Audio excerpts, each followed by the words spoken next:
overseas.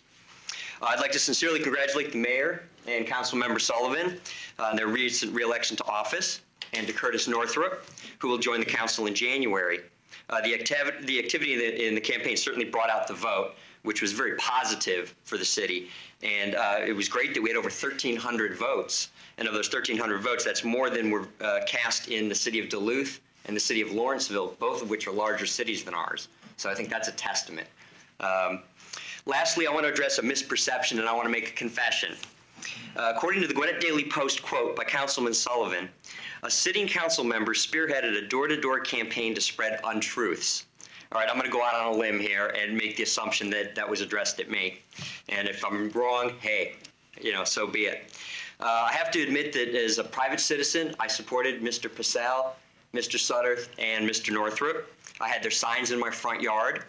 I even went so far as sending an email to my neighbors, and I've got copies of it right here if anybody wants to read it.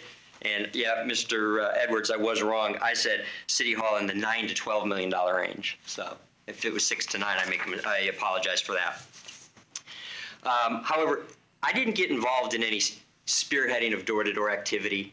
I didn't spread any negative campaigning. As a matter of fact, most of the time from qualification through the election, I wasn't even in town. Any of the real information, the true information about the proposed City Hall, SPLOST, gas services, recreation, that's available to any resident. I'm sure that Mr. Hale would be glad to provide anything if anybody asked. Now, as everybody knows, I'm not shy about my opinion, and I will tell it to anybody whether they want to listen or not. Most of my opinions are in the public record, so there's no question about where I stand. Now, if you look at the total votes cast, you'll see that there are multiple points of view. There's my point of view, there's Steve's point of view, there's Susie's, there's Gary's, there's a number of people's points of view. There's a number of people in the audience, and we all have different points of view. There's no clear-cut, single right answer, and you saw that. The election results were not landslides. There was no clear mandate. I think that the city's moving in a very positive direction. I've supported the direction that we're going in. I don't always vote the same way as everybody else, but I don't agree with everybody, and they always don't agree with me. So I think we agree to disagree sometimes. But one of the interesting points was that in the last 2 years, the number of 5-0 votes has been greater than I think any other time in the 6 years I've been on the council. I know we had some, about 4 years ago, we had some serious issues. We had a lot of infighting, probably caused by a couple of folks, not necessarily the whole council. But I think right now we tend to work together pretty well. We don't always agree, but we tend to work together pretty well.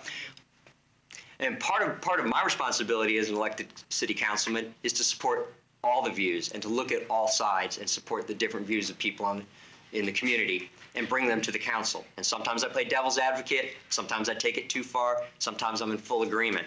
So please understand that and take that for what it's worth.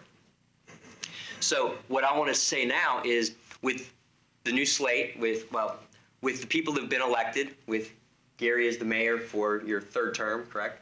For Mike for your 2nd term, and for Curtis joining, I want to make this a council where we have very unified opinions, that we listen to everybody, and that we have a lot of 5-0 votes, because I think 5-0 votes are very important. So I pledge my commitment to continue to work with this council and with the new member of the council and the existing members of the council to make sure that we move Sugar Hill to the forefront. Because right now we're the 4th largest city. The rate we're going, we have the opportunity to become even larger, bring more recreation amenities, bring more downtown, bring businesses, and become the kind of place that we all really want to live in. So my goal is to get down to work, and let's get this going. Thank you. Mr. Thompson. Thank you, Mr. Mayor. I sit here as a lame ducker, and I find it interesting to hear the word slate mentioned by one of my cohorts here. Last time I remember the word slate, it was, I guess, the 2nd to prior election where we had 1,100 votes. And I guess we should be proud that we had 1,300 votes come out. Ms. Ferguson, thank you for your time. I guess that's the most voters in 5 years.